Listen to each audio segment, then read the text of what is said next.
আজকে শুনলাম নাকি স্টাফের মটন হয়েছে, দেখি ভাত সাথে বেশি করে নেই আজকে। আজকে একদম সানাবো।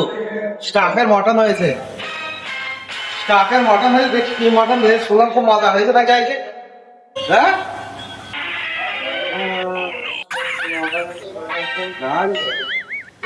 এ তো ডাল তো ছি ছি ছি ছি ছি। কে বলছে স্টাফের মটন হয়েছে? ওই জন্য গাড়ি ভাত বেশি করে নিলাম। কি করছে প্রতিদিন ডাল ভালো খাবে, আজ দুটো ভাত করে ভাত খাবো। মনে করলাম মারা আজকে হইলো, মনে করলাম আজকে সাপের মটন হয়েছে, সেই রোল টোল ঝালই বানায়। কি করে হবে দেখি, ডিমটা ভাজে গিয়ে ভাত কাটা।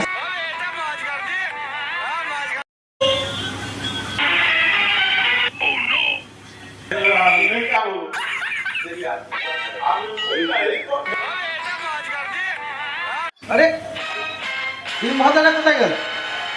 ডিম ভাজাটা কোথায় গেল? এত শখ করে বানালাম খাবো বলে, আবার ডিম ভাজা দেখেছি। কি দাম বলছি কিনা ওটা? হ্যাঁ, হাঁকা হাঁকা হাঁকা। ডিম ভাজা